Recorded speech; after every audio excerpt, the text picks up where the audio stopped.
Saúde, irmãos, na paz do Senhor Jesus. Amém. Sim, mas eu gostaria de ter aqui o meu cabeludo preferido, né? Não tem como começar o culto sem Jesus e sem Ele. Uma mensagem. Esse é o meu Calbi Peixoto.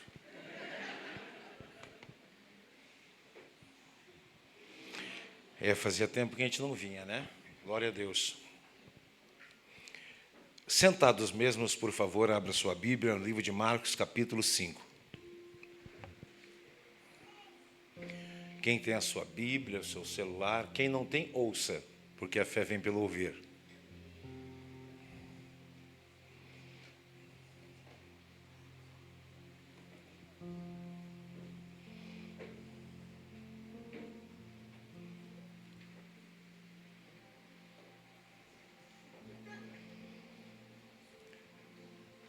E chegaram à outra margem do mar, a província dos Gadarenos.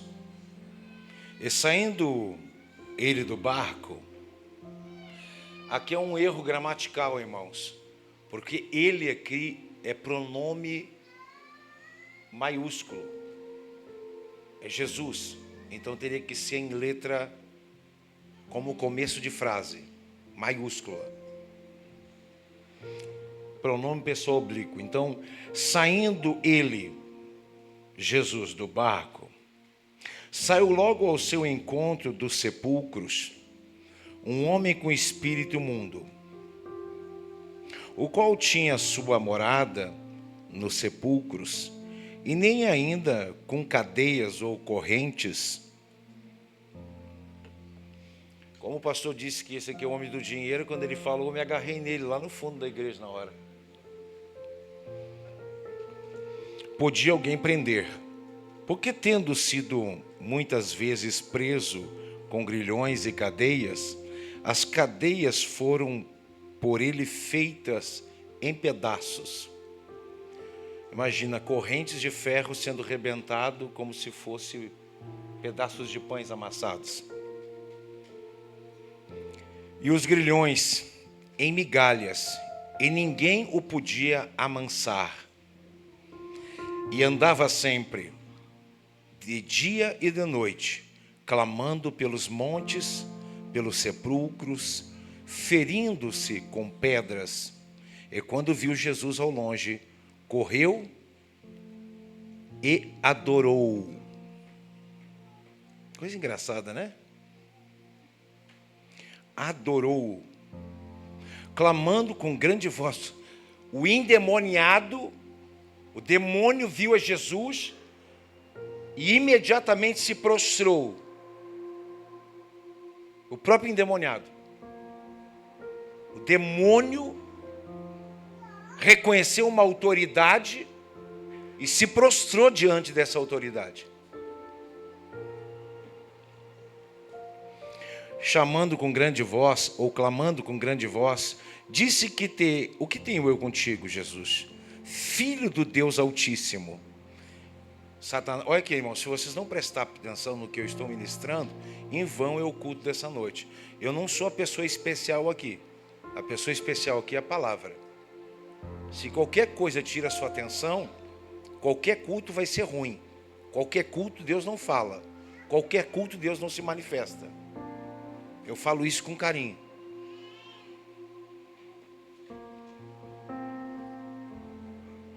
Aqui a gente percebe quão Satanás e os demônios conhecem a palavra de Deus e conhecem a Cristo e o Senhor Deus. Aqui se revela algo maravilhoso, que nós muitas vezes não nos apercebemos, que nós mesmos deixamos passar e se torna algo comum na nossa vida. O nome de Jesus.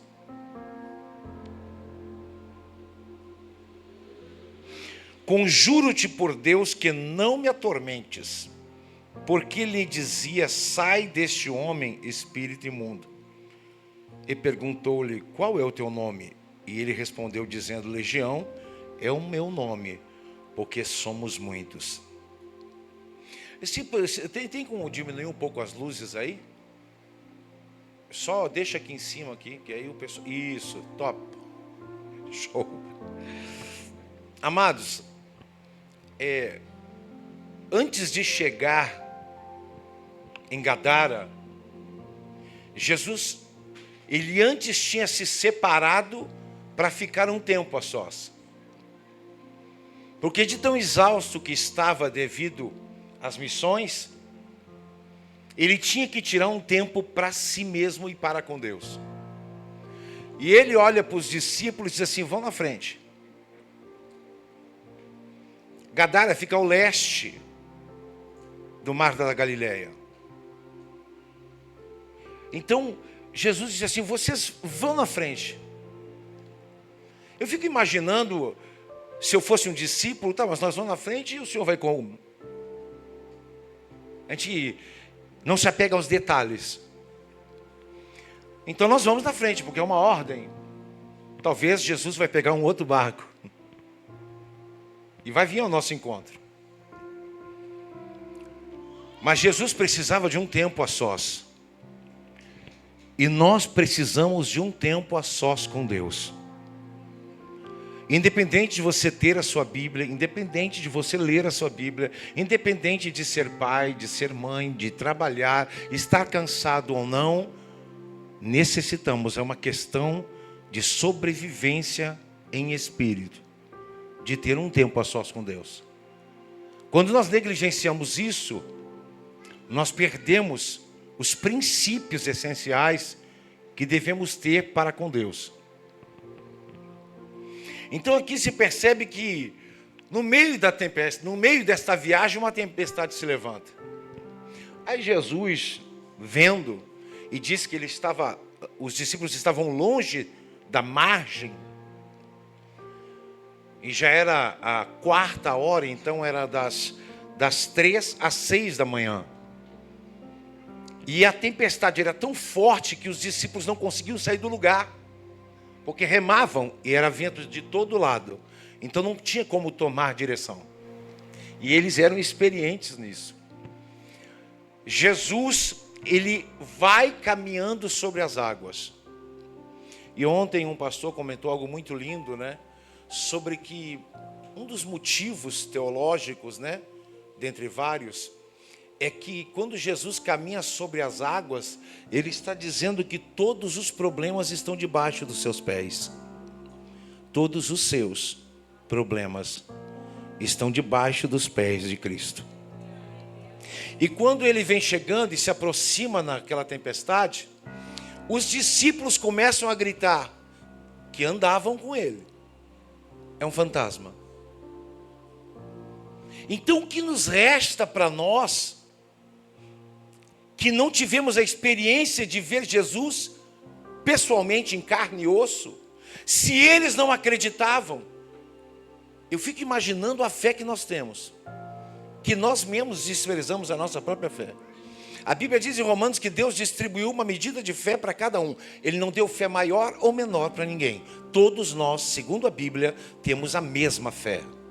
É a mesma fé. O que muda é o comportamento diante dela, a atitude diante dela, o meu perfil diante dessa fé, como eu me comporto com ela. Então, quando Jesus chega, os discípulos ficam apavorados e gritam: é um fantasma. Aí Pedro sai e caminha e afunda, e Jesus estende a mão. E como ontem foi dito, eu não sei qual buraco você está, eu não sei quão profundo é a sua luta, eu não sei quão profundo está o estágio de dificuldade da sua vida financeira, dos seus relacionamentos, do seu casamento, da sua empresa, da sua vida, do seu trabalho. Mas uma coisa nós sabemos: quando nós pensamos que estamos afundando, basta apenas um grito e Ele nos levanta de novo. Ele estende a sua mão. E nessa noite não interessa quão profundo você está. Quando você pensa que não tem mais jeito, Ele estende a mão e tudo começa a mudar. Deus não fala sobre o processo, mas Ele fala da bênção. Porque se Ele falar do processo, nós não aceitaremos. Porque Jesus, quando percebeu o tamanho da responsabilidade, Ele disse: se podes, passa de mim esse cálice. Oxe, mas cumpra-se a tua vontade na minha vida. É doloroso o processo. É doloroso passar por um processo que tu não sabe por que está acontecendo. Toda vez que você olha para a sua vida e não está dando certo, toda vez que você olha para a sua vida, tem briga no casamento a vida inteira. Quando você olha para a sua vida, é filho problemático. Você começa um negócio e não termina. Você está passando por um estágio, não consegue trabalho, é uma luta, é uma dificuldade. Isso é um problema espiritual. É espiritual, irmão. E isso tem que ser quebrado.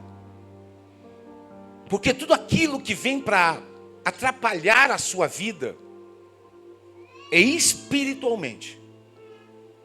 A vida do cristão não é como a vida de uma pessoa normal. A nossa vida é uma vida de comunhão com Deus. E outra, Deus, ele não tem pena de ninguém. Porque Deus não tem alma. É interessante que a gente saiba disso. Alma são sentimentos, intenções e emoções. Deus só quer e espera que você cumpra a sua palavra, mais nada. É isso que Ele espera. Você faz coisa errada, Deus está de costas. Pode gritar, chorar, espernear, dizer que vai se matar. Mas quando você clama a Ele com um coração sincero, Ele se volta para responder a sua oração. Interessante que eu compartilhei esses dias com um nobre pastor sobre, e quero relembrar a isso, a Bíblia diz que quando tu quiseres orar, que tu entre dentro do teu quarto. Fecha a porta, que significa eu não quero mais ninguém atrapalhando a nossa conversa. O fechar a porta é um momento de intimidade, você e Deus. Então não adianta botar um celular ligado que vai receber mensagem toda hora. Se é para, desliga tudo e bota só o louvor. O segredo da oração no quarto, ainda quando eu estava em Londrina, lá um rapaz que era copastor, eu disse para ele assim, olha, quando você entra no quarto, o Senhor Deus já sabe o que tu queres. Olha que coisa linda. A gente está preocupado em falar bonito diante de Deus. Eu vejo pregações tão eloquentes que o povo nem sabe o que está sendo pregado. Então eu vejo mensagens sendo pregadas em hebraico. E qual o sentido para quem não conhece o hebraico? Jesus pregava para mendigos e para reis, e a mesma mensagem tocava em todos. A simplicidade dele. A mensagem de Cristo é uma mensagem tão simples que incomoda as nações que não aceitam isso.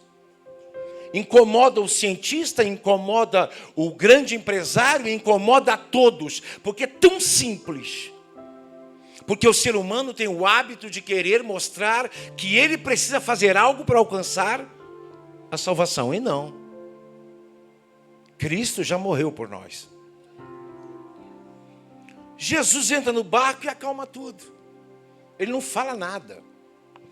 O segredo, irmãos, que Cristo queria mostrar para os judeus, para os seus discípulos, que enquanto ele está no barco, a paz. Enquanto Jesus estiver na sua vida, haverá paz. Mas se você inventar de não ter Ele na sua vida, ou disser, não vou mais na igreja.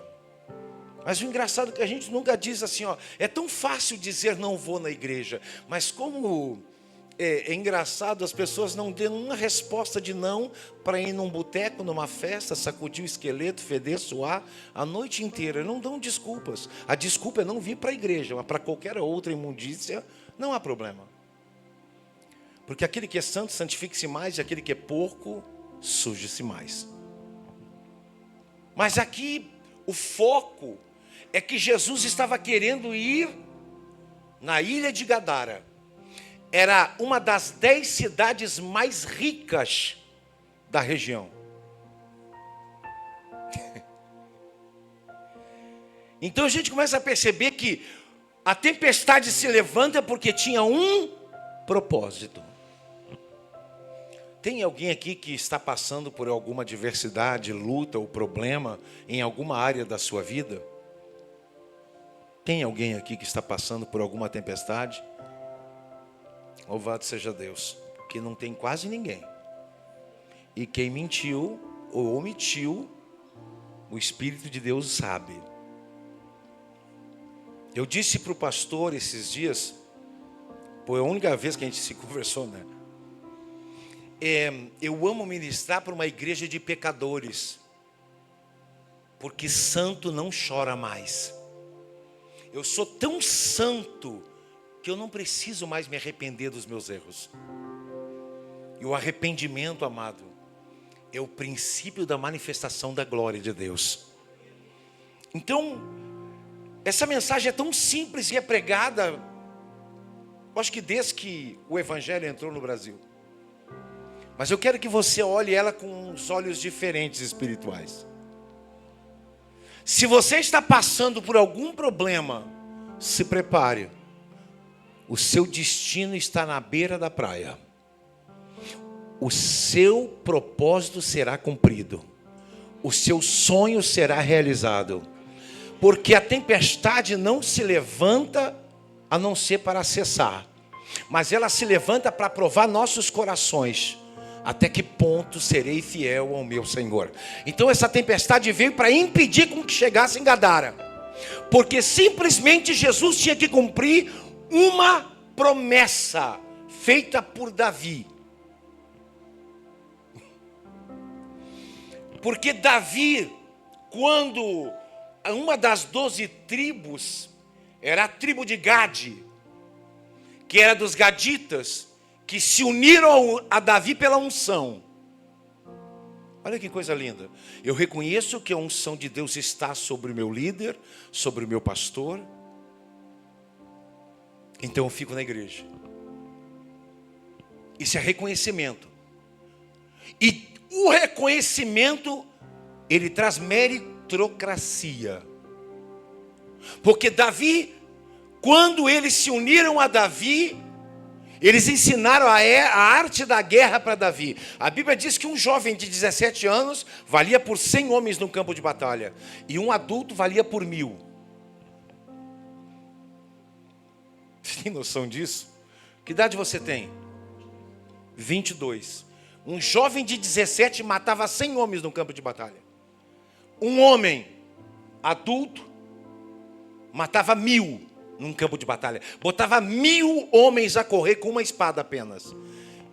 E teologicamente eles ensinaram a arte da guerra. Por isso que Davi era chamado de pés de corça, porque ele corria sobre as montanhas. Ele voava sobre as montanhas. Ele caminhava de lateral sobre as montanhas. E não é o que falo, é arqueologia. Então aqui se percebe que ele abençoou a tribo de Gade.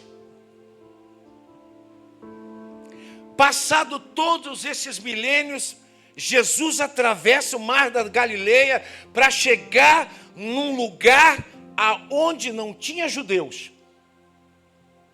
Olhe para cá. Não havia ninguém lá que cresce nele. E segundo a história dessa cidade de Gadara, não acreditavam nem em Deus. Preste atenção no detalhe. O último culto aqui, que eu estive aqui, foi uma glória de Deus. O louvor é uma coisa maravilhosa, a liberdade do Espírito Santo, que às vezes nós desprezamos, porque todos os dias, quando a gente come a mesma comida, tu pode te apaixonar. Quem gosta de pudim de leite aqui, de leite condensado? Teve mais gente levantando que gosta de pudim de leite do que passando por tempestade. Então, olha que coisa interessante. Um pudim de doce de leite bem feito. Tu come ele com o maior prazer, mas bota ele todo dia e todos os dias. Ele é enjoativo, ele enjoa. Só quem vai apreciá-lo é quem prova pela primeira vez. Irmãos, essa igreja é assim. Esse ministério é assim. Quando eu cheguei ali, eu disse assim, que coisa linda. Mas não mudou nada. Mas é lindo. A entrada ficou linda, até com aquelas roupas ali, parece uma grife. Grife maná. Sabe? Então são coisas que a gente, quem está de fora chega e aprecia. E nós que estamos dentro, às vezes se torna algo comum, o que não deveria. mas estão firmes, porque reconhecem uma unção. E é aqui quando Jesus chega em Gadara, coisa linda isso, ele não faz nada, o endemoniado sai correndo. Alguns estudos dizem que eram 2. Ele vinha correndo, seminu, todo ferido, todo machucado. E ao invés de agredir Jesus, como fazia com todos, ele vai direto aos pés de Jesus. Jairo foi aos pés de Jesus. A mulher do fluxo de sangue foi aos pés de Jesus. Se alguém quer algo da parte de Deus, vai aos pés de Jesus. Quer chamar a atenção do rei, se jogue aos pés dele. E quando entra no seu quarto, eu quero que você entenda essa essência e vou lembrar você. A Bíblia diz que o teu pai que te vê, ele vê a intenção do seu coração. Ele não está nem aí pelo que você vai falar. Ele já sabe o que você precisa. Mas ele quer saber qual é a intenção, porque eu posso fazer tudo certo com a intenção errada. Eu posso ser uma bênção dentro da empresa, mas a minha intenção é errada. Eu posso ser uma bênção na igreja, mas a minha intenção é errada. Eu posso fazer tudo certo, mas o meu coração está intentando para algo mal.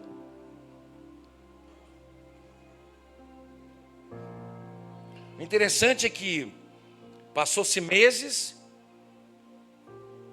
e esse rapaz continua a mesma coisa. Pessoas que me cumprimentaram continuam com a mesma fisionomia. Porque a presença de Jesus, ela tem algo diferente em nós. Ela faz algo diferente em nós. Então, quando Jesus fala em Mateus, esse povo me louva com a boca, mas o coração está longe. Como que Deus vai abençoar alguém que adora com os lábios, mas o coração está distante dele?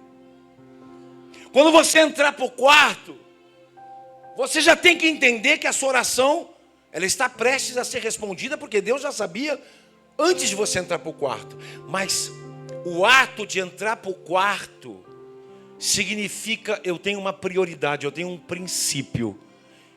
Eu tenho que estar em comunhão com Cristo. Eu tenho que estar em comunhão com Deus.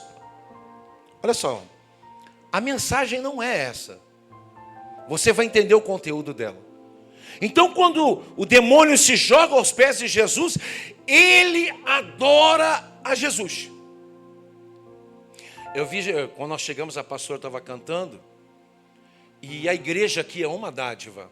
Isso aqui é um presente, vocês são uma bênção por estarem aqui. Quando você abre a sua boca, é uma coisa sozinho. Quando você abre a boca em comunhão com os irmãos, é como se uma bomba atômica estourasse no mundo espiritual. Pessoas que não conseguem abrir seus lábios, mesmo lendo o que está ali, lê com os olhos. A Bíblia não foi feita para ler com os olhos, nem com a mente. A Bíblia foi escrita para ser declarada em voz alta. Não é para você chegar na cama, botar o seu óculos e ler a Bíblia. Não. A Bíblia perde o efeito. Você adquire conhecimento, mas o poder da palavra de Deus é manifesto na sua casa, nos seus filhos, na sua família, quando você recita os versículos em voz alta. Como se estivesse no culto aqui agora. Chegue na sua casa, é simples. Comece a salmodiar dentro da sua casa durante 30 dias. E você não vai ver uma enfermidade bater na sua porta. Você não vai ver nenhum grito de guerra ou discórdia ou contenda dentro da sua casa. Porque a palavra de Deus, quando ela entra em um lugar, é para botar ordem. Ela chega e endireita o que está errado. Ela cura o que está doente. Ela melhora o ser humano a cada vez que ele escuta uma palavra. Não interessa o que se passa na cabeça de outras pessoas. Vai haver rebeldia. Vão se indignar, vão se aborrecer. Não importa, permaneça 30 dias. E você vai ver uma mudança em todas as áreas da sua vida. todas as áreas da sua vida, na empresa, onde você vai, onde você trabalha, na escola, porque você carrega algo precioso na sua vida e você contagia os outros. Então, é algo maravilhoso quando o próprio demônio reconhece e vê que Jesus era o Filho do Deus Altíssimo. E milhões de pessoas ainda recusam isso. Jesus vai e liberta o endemoniado gadareno. Os levitas aí, e quem canta e louva a Deus, já vai encaixando o louvor para cá. Eu não vou me estender. O endemoniado se levanta, liberto, e 2.000 demônios saem dele, que é uma legião romana. A guerra dos romanos, cada legião de soldados tinha 2.000, por isso que é comparado aqui. Então saiu uma legião, 2.000 demônios saíram desse endemoniado e entraram nos povos. Olhe para cá, porque nenhum demônio que sai da sua vida, ele pode voltar para o inferno sem ter cumprido missões. A missão dele é destruir você. Então os próprios demônios gritavam: envia-nos aos porcos, para nós destruir os porcos. Então não fique de bobeira, porque você está em santidade, você busca a Deus, o diabo está de braço cruzado olhando você, esperando a sua fraqueza. Você está em jejum, está em oração, você é santo, você está bem, você está na palavra, eu vou esperar você. Porque nós estamos ligados à terra. Ele tem todo o tempo para acabar com você e comigo. Por isso que nós temos que vigiar o tempo inteiro. E aqui Jesus dá um recado para esse rapaz, depois de ser liberto. Ele disse: vai e conta o que foi feito com a sua vida. De repente, esse homem é visto sentado, olha que coisa espetacular. 60 segundos levou, segundo a teologia, de um homem destruído para se tornar um homem sensato. Coisa linda. 60 segundos. Ele sai, ele entra, é liberto e volta para o meio do povo de Gadara, já mudando o comportamento. Já não andava mais sujo, trocou de roupa, botou roupa, começou a falar com serenidade, começou a falar de uma forma realmente, mudou. É simples, mudou. Mas quem fez isso? Foi o Filho de Deus.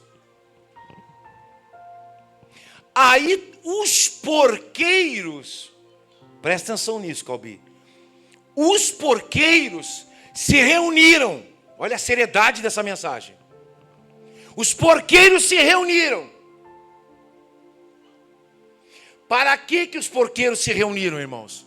Para expulsar Jesus de Gadara. Faz favor, para quem está dormindo, toque no ombro dessa pessoa do seu lado e diga assim: eu sei que você está cansado,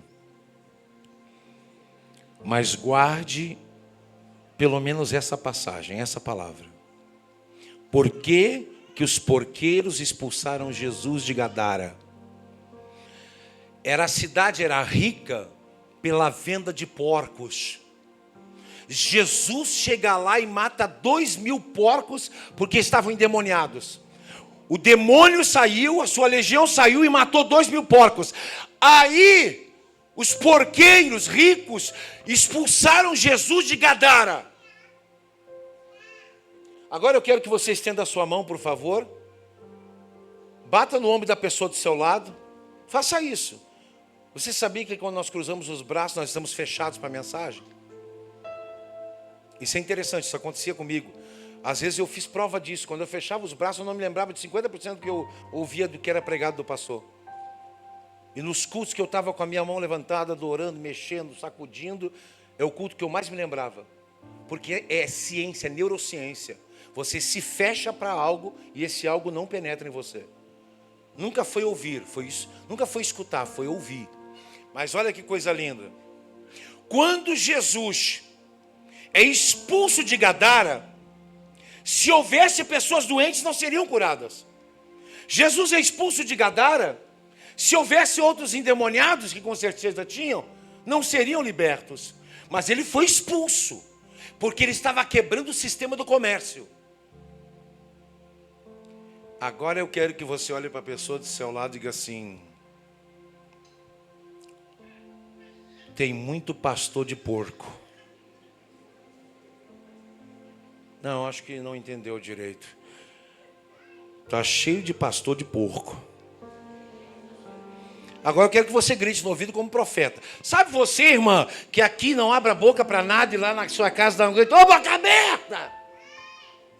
O homem está lá e olha para a esposa, para as crianças assim: ô, pateta! Por que aqui dentro você não abre a boca para dizer: está cheio de pastor de porcos? Aqui são tudo, a gente é tudo sereno, né? Chega em casa, dentro de 4 paredes, muda tudo. Somos imperfeitos por natureza. E não julgo ninguém por isso. Mas olha a seriedade disso. Aqueles que são pastores de porcos não querem a presença de Jesus na igreja.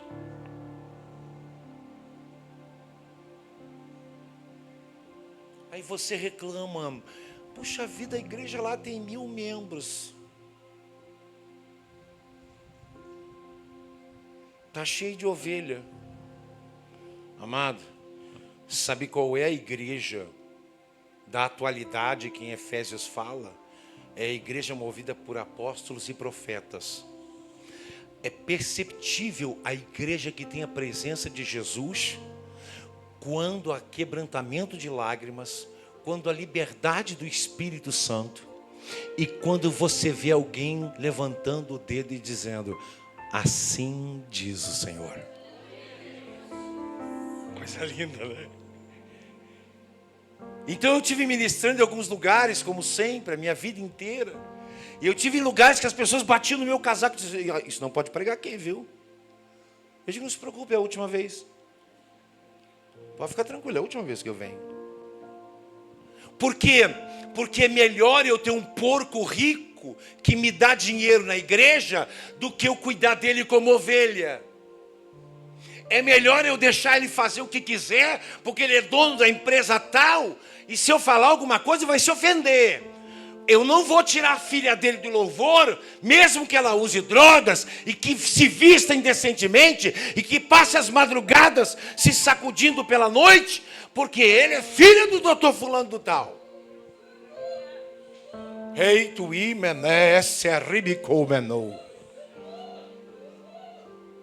São pastores de porcos e não de ovelhas. O porco tu deixa o relento, ele engorda, cresce, come minhoca, raiz, sozinho. Pode largar o porco, ele se vira. Se você sabe, ele se multiplica de uma forma como praga. No Rio Grande do Sul virou praga.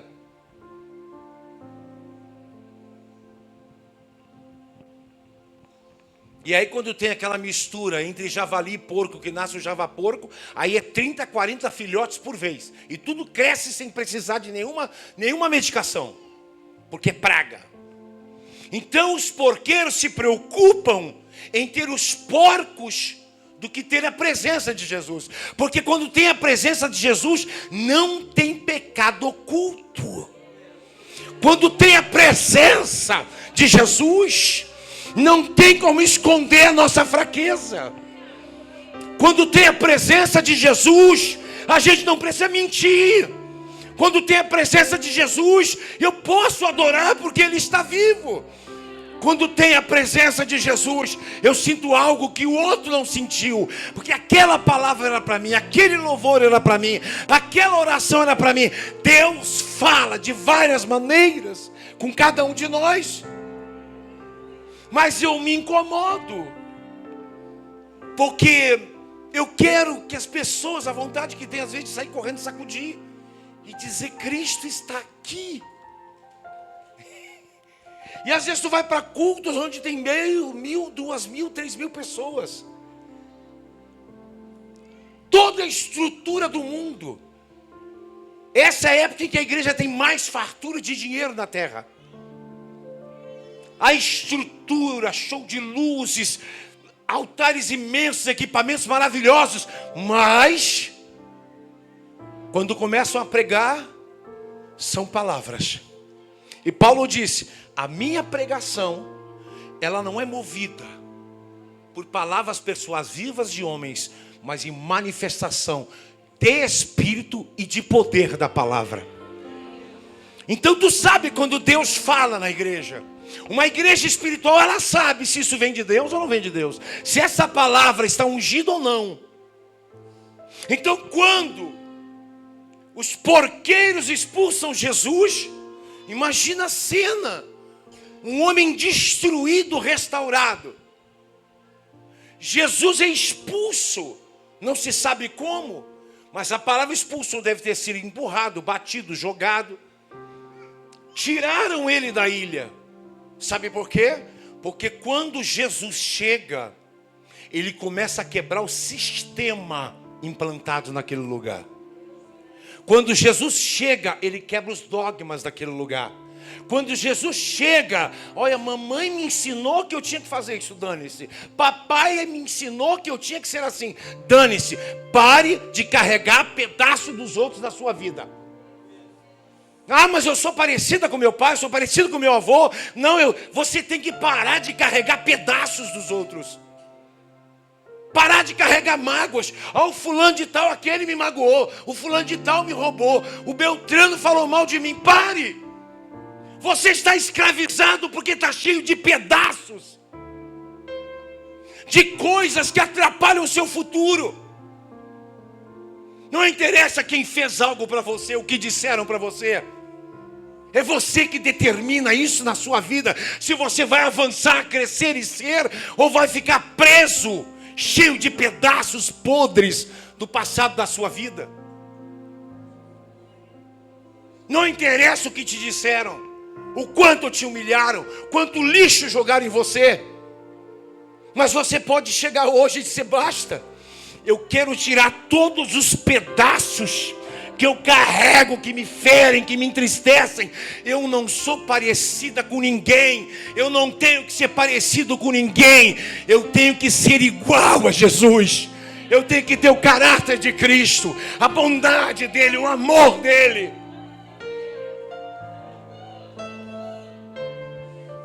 Ontem ou anteontem, já nem me lembro mais, um pastor me ligou e tinha dado um banzé, né? No Rio Grande do Sul é problema, na casa dele. E eu só liberei uma palavra para ele: você buscou esse problema, você causou esse problema, mas só o amor pode resolver. Vá, peça perdão, concorde e dê a sua explicação. Quando nós estávamos conversando, eu estava parado e recebi uma mensagem dele dizendo: fiz o que o senhor disse e deu certo. Não tem nada que vença demônios. Irmãos, não é José, não é Paulo, não é ninguém. O amor de Cristo em nós vence qualquer problema, qualquer disputa dentro de casa. É eu que tenho razão, nós é tu que tem razão, nós é eu. Meu pai, minha mãe. Se lascar. A palavra se lascar é tirar pedaços, arrancar pedaços. Então você quer comparar seu marido com o seu pai? Quer comparar sua esposa com a sua mãe? Tem homens que dizem: mãe, vem aqui. Eu digo: pronto, acabou. Esse aí...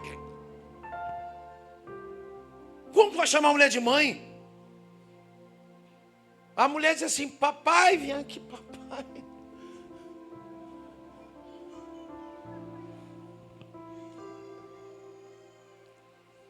Eu quero que você se atente. Não é sobre totalmente a minha mensagem que Deus me deu, mas se atente para a igreja que você está. O foco dessa mensagem é olhar para dentro de si e para dentro desse lugar. A palavra pastor não está ligada à ovelha. Você sabia disso? A palavra pastor está ligado a pasto. As pessoas acham que o pastor é dono das ovelhas, porque ele é pastor de ovelha. Não, é pastor de pasto.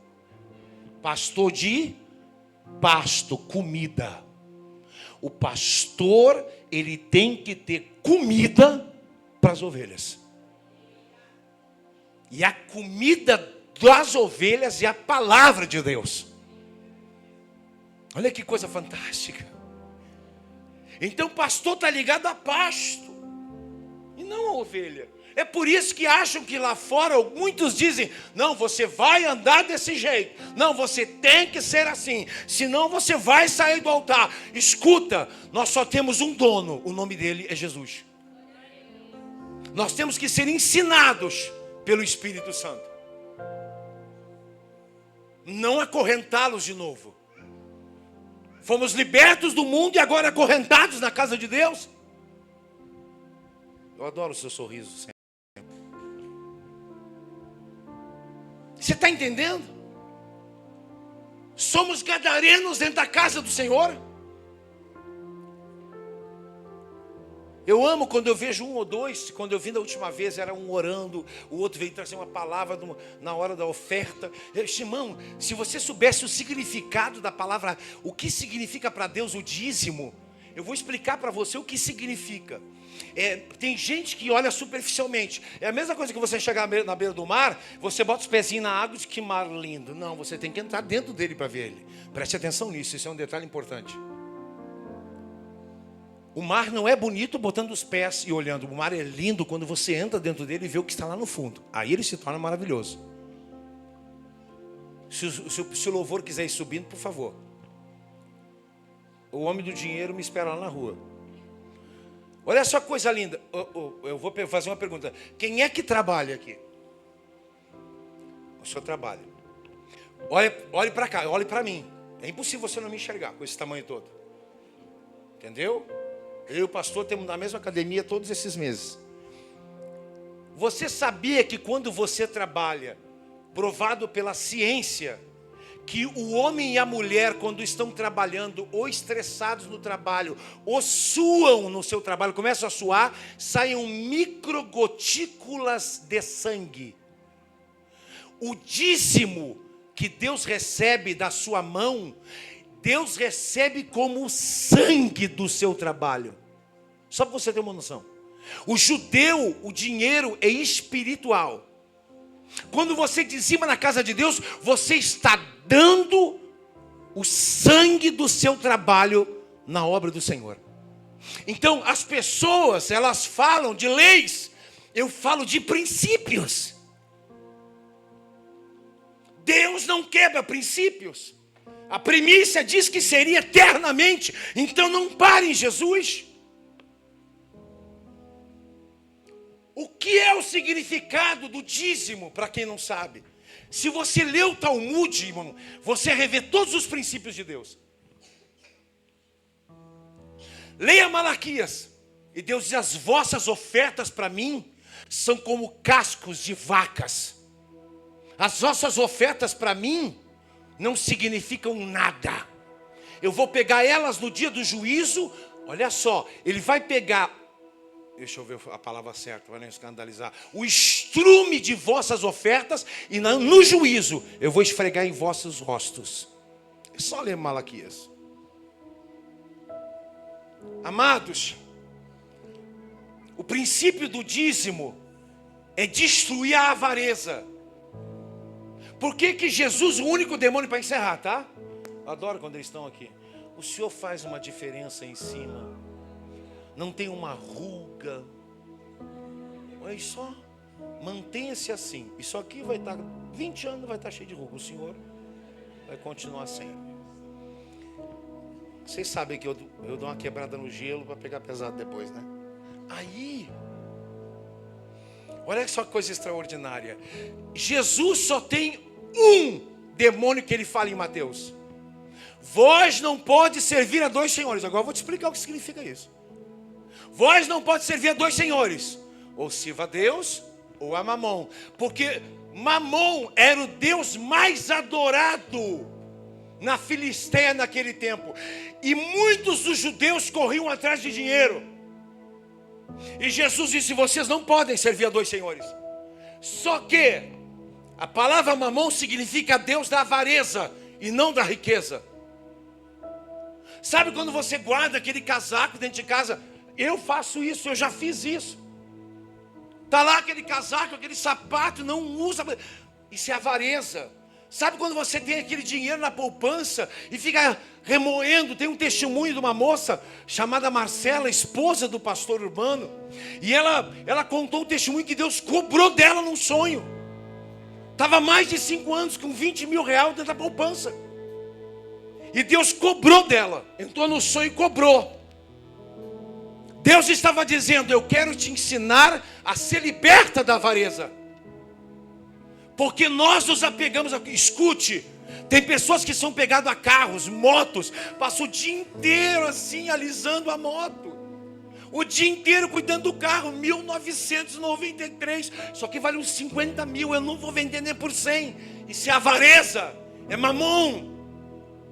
Quando você oferta e dizima, você está dizendo aos céus: eu não adoro a mamon, nem sou avarento, eu sou uma pessoa desapegada.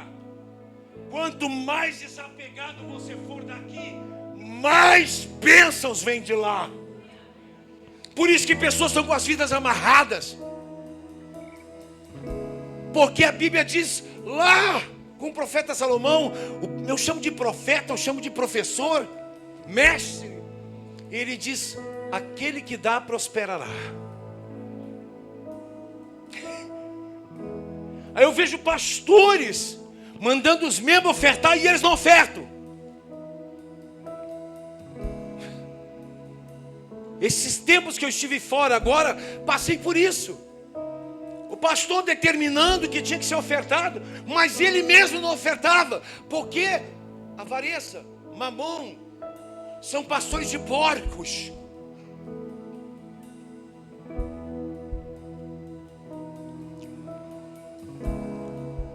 É uma coisa muito linda quando a gente começa a pensar no que nós fizemos e o que nós somos. Como que se mantém uma missionária se não tem quem invista nela? Às vezes até precisa e diz: não, não precisa. Porque a gente espera que Deus fale com essa pessoa. A gente espera que Deus se mova na vida de alguém. A nossa expectativa é Deus falar com alguém. Porque missionário, aquele depende da obra de Deus para viver, ele espera que a igreja escute a voz do Senhor.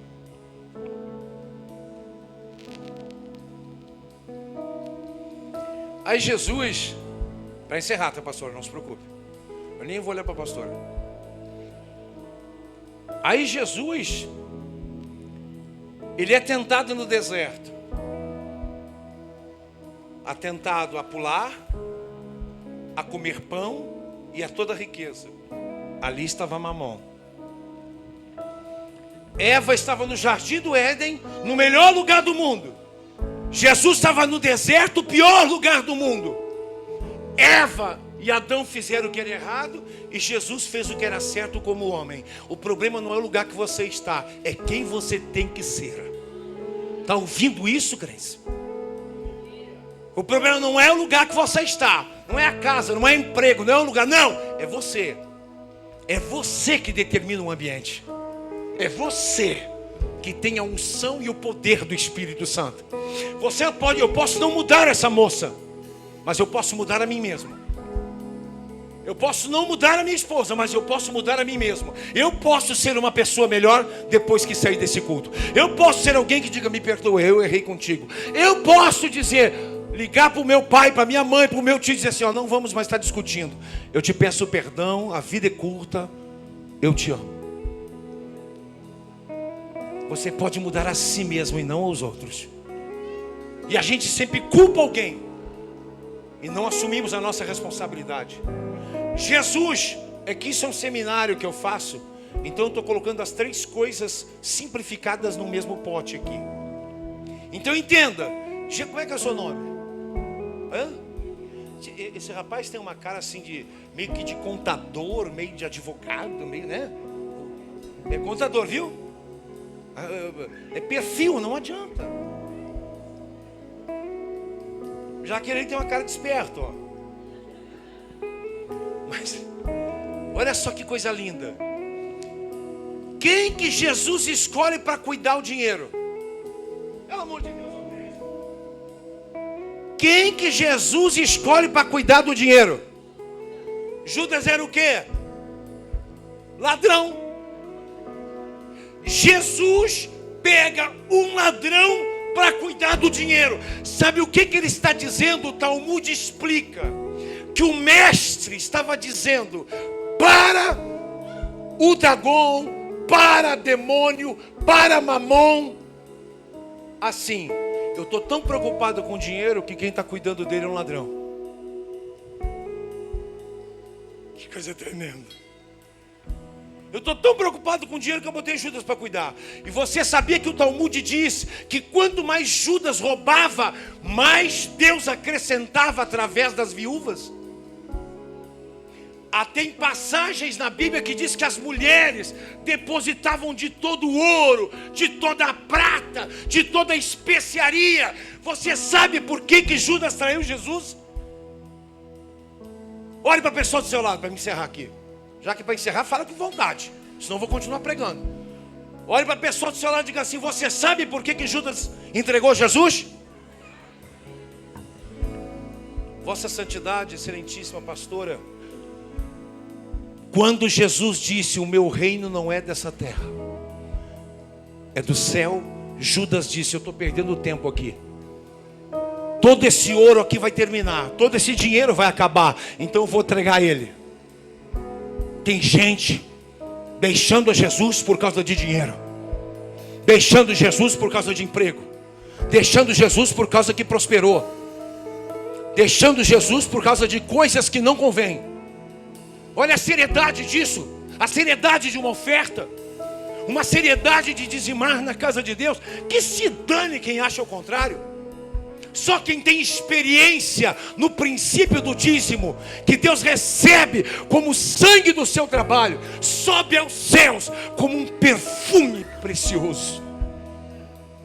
E Deus derrama a sua bondade, porque Deus justifica a nossa fé.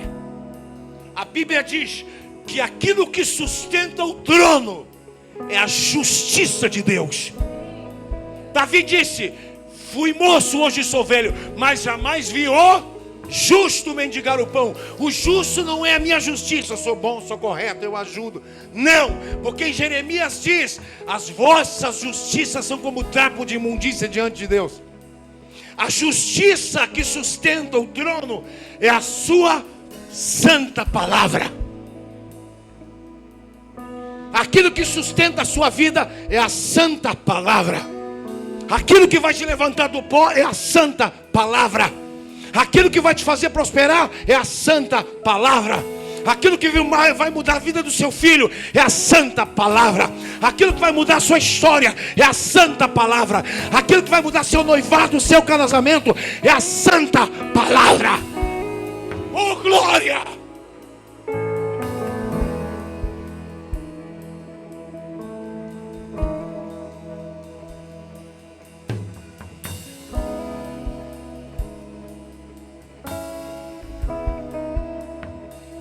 Se apenas um nessa noite, se apenas você entender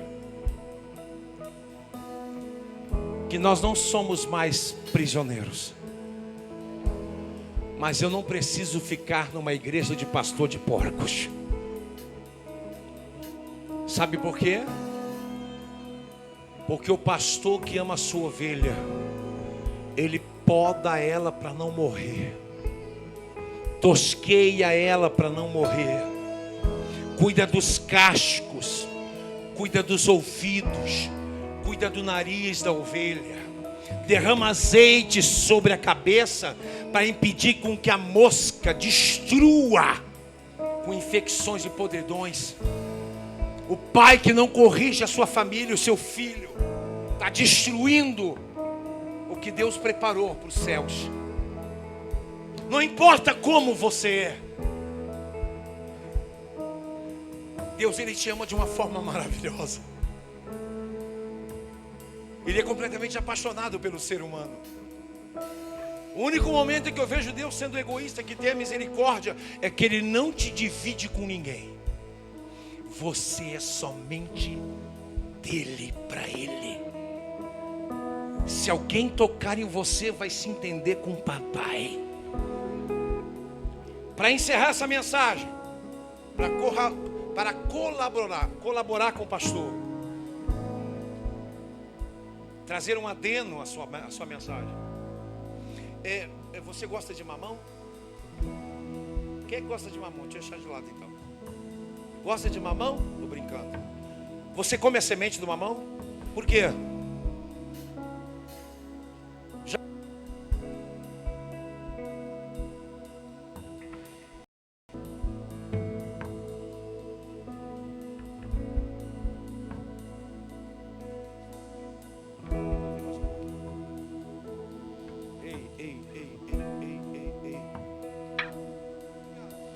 Oi.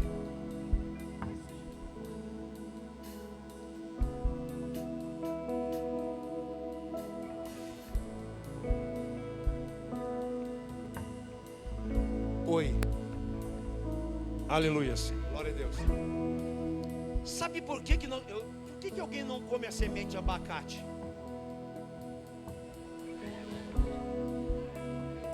Eu não sei nem se entra agora, como vai sair? Irmãos, qual é o mistério quando o Ageu diz: ainda há semente no celeiro? Ainda há semente no celeiro. Ageu 2,19. Nem a figueira, nem a romeira, nem a oliveira, nem a videira tem dado seus frutos. Mas a partir de hoje, olha aí, diga para a pessoa do seu lado: levante esse dedo aí, mesmo que a unha não esteja feita, mesmo que esteja com o dedo encascurrado, faça assim com a mão. A partir de hoje, olha, faça assim, ó. A partir de hoje, eu vos abençoarei de tal maneira que toda a sua família, sua vizinhança, saberá que Deus é na sua vida. Oh, glória!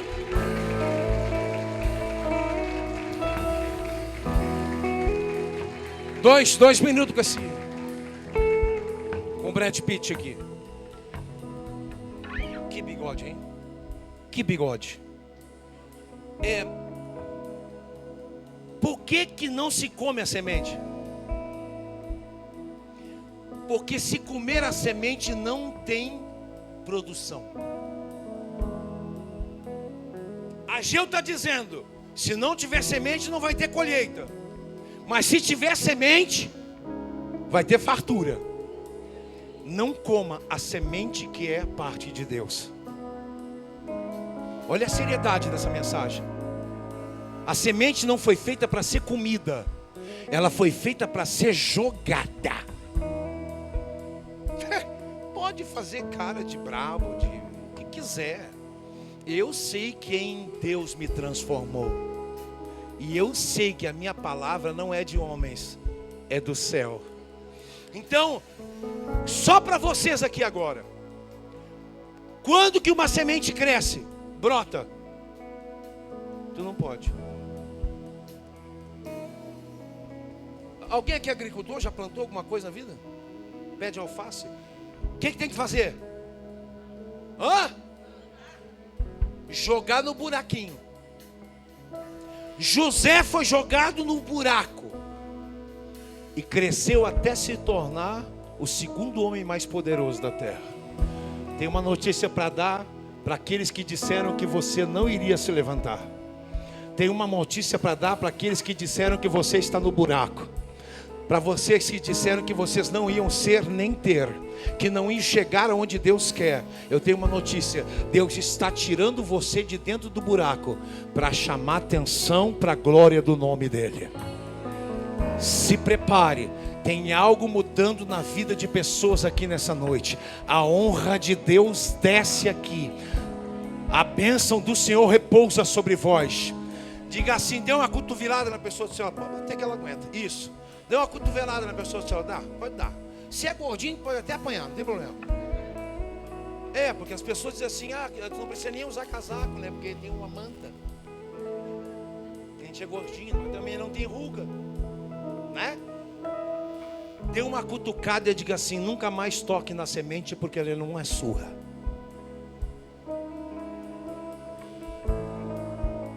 Nunca mais toque na semente, porque ela não é sua.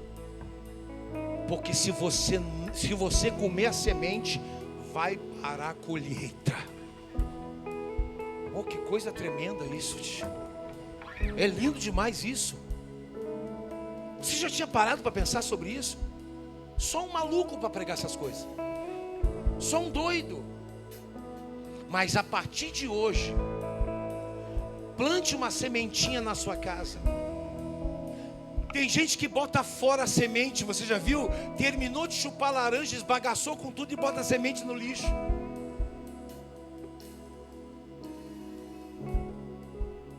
Planta uma semente de abacate. Plante as sementes. Você vai ver ela sair do buraco e florescer e dar frutos. É assim que Deus quer a sua vida. Saindo do buraco, brotando e dando frutos. E é isso que Deus vai fazer na sua história. Acabou o tempo das lágrimas. Acabou o tempo da tua dor. Acabou, as lutas não vão acabar. Mas acabou o pranto. Acabou o choro de tristeza. Sabe por quê? Tem semente sendo jogada no mundo espiritual aqui nessa noite. Quando você vem à frente, quando você pega a sua oferta, o seu dízimo, você está dizendo para o Deus Mamon, eu não sou avarento, viu? Eu estou fazendo a minha parte, eu não estou nem aí para o dinheiro, sabe por quê? Eu faço isso e Deus vai prover amanhã. Vai prover amanhã. Escute, aprenda algo. Peça e descanse. Porque o teu Deus não se esquece do que você pediu. Deus não deve nada para ninguém. O altar não deve nada para ninguém. Se tem alguém no altar aqui comendo semente, se tem alguém comendo semente, vai ficar para trás porque não vai ter colheita. Mas aqueles que não comem a semente, ao invés disso, jogam no terreno fértil. Se prepare para a colheita até o final desse ano.